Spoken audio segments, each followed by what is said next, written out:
Nasa bansa na po ang koponan ng Pilipinas na sumali at nanalong third place sa World Solar Challenge sa Australia. Sila po ang Team Sikat. May live report si Atina Imperial. Atina. Igan, dumating na nga sa bansa kanina lang ang Team Sikat Solar Philippines na nagwagi ng third place sa katatapos lang na World Solar Challenge Adventure na ginanap sa bansang Australia.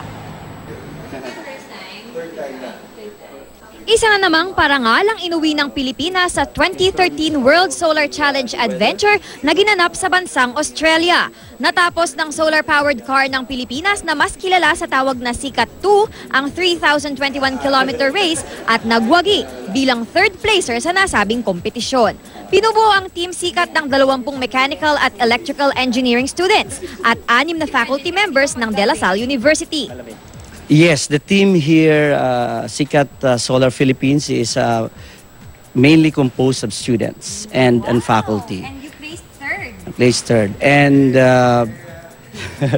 and of course, the one who won in our class, the Aurora, yes, they are in a way professional developers of solar vehicles. And the second one, from Antacari of Chile, have actually, professional members of the team. Umangatlo ang Team Sikat mula sa 42 kalahok sa karera.